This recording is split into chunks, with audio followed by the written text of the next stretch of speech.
বৃষ্টির পানিতে ভেসে বেড়াচ্ছে হাঁস দেখে বোঝার উপায় নেই এটি একটি স্কুলের মাঠ। হাঁটু পানিতে চলাচল করা শিক্ষার্থীদের দেখে বোঝা যায় আসলেই এটি একটি বিদ্যালয়ের মাঠ।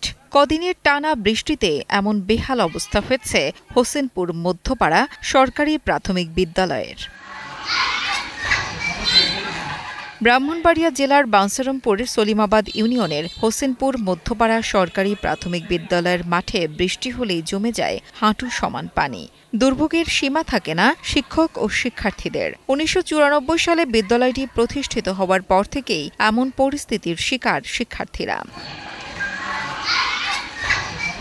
বৃষ্টির পানি মাঠে জমে থাকায় নোংরা পানির ওপর দিয়ে আসা যাওয়ার কারণে বিভিন্ন চর্মরোগে আক্রান্ত হচ্ছে শিক্ষক শিক্ষার্থীরা। ঠান্ডা লেগে সর্দি জ্বরে ভোগেন বিদ্যালয়ের কোমলমতিরা। আমাদের পানিতে আসতে অনেক সমস্যা দেখা হয়, আমাদের পানিতে আসতে গোটা হয়, অনেক কিছু হয়। পানিটা জন্য আমরা গাছের সঙ্গে থাকতে পারি, করতে পারি না, গাইতে পারি না। আমাদের আসতে অনেক সমস্যা হয় পানি দিয়ে। দীর্ঘদিন মাঠে পানি জমে থাকায় বন্ধ হয়ে আছে অ্যাসেম্বলি। নিয়মিত বিদ্যালয়ে উপস্থিত হতে পারছে না শিক্ষার্থীরাও। আমার স্কুলের মাঠে অনেক দিন যাবৎ পানি বরাদ্দ হওয়ার কারণে বাচ্চারা রীতিমতো স্কুলে আসতে পারে না। বাচ্চাদের অনেক সমস্যা দেখা দিচ্ছে, পার মেদে আপনার অনেক পাঁচরা দেখা দিচ্ছে, পানি থেকে অনেক দুর্গন্ধ করে, বাচ্চারা অনেক দূর জায়গায় ঘুরিয়ে স্কুলে আসতে হয়। আমাদের স্কুলে অ্যাসেম্বলিও আমরা ঠিক মতো করতে পারি না বদ্ধ পানি থাকার কারণে। পদ্মা সেতু, মেট্রো রেল এবং এলিভেটেড এক্সপ্রেসওয়ে নির্মাণের গর্বিত অংশীদার বসুন্ধরা সিমেন্ট। ভারপ্রাপ্ত প্রধান শিক্ষক নার্গিস আক্তার জানান, বর্তমানে শিক্ষার্থীর সংখ্যা ১৪০ জন। শুধু বৃষ্টি একমাত্র সমস্যা নয়, রয়েছে শিক্ষক সংকটও। মাত্র ৩ জন শিক্ষকের পক্ষে একাধারে ক্লাস নেওয়াও সম্ভব হয় না। স্কুলে আছি আমরা ৩ জন কর্মরত। আমাদের স্কুল ছাত্রছাত্রীর সংখ্যা হয়েছে ১৪০ জন। আমাদের স্কুলের ক্লাস নিতে অনেক সমস্যা হয়।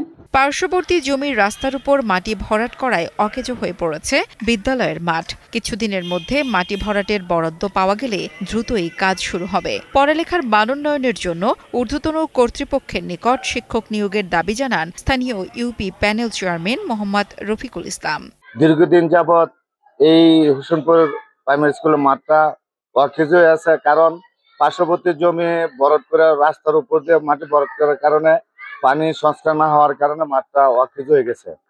তো স্কুলের আমি স্বার্থে এবং দীর্ঘদিন যাবৎ সমস্যার কারণে আমাদের ইউনিয়ন পরিষদের নিজস্ব তহবিল থেকে এই মাঠ ভরাটের কাজ জন্য প্রস্তুতি নিয়েছি এবং অল্প কিছুদিনের মধ্যেই মাঠ ভরাট হয়ে যাবে। বিদ্যালয়ের দ্রুত সংস্কার সহ শিক্ষার মানোন্নয়নে শিক্ষক নিয়োগের দাবি জানান বাঞ্ছারামপুরবাসী। ফয়সাল আহমেদ খানের পাঠানো তথ্য ও ভিডিও চিত্রে ডেস্ক রিপোর্ট, কালের কণ্ঠ।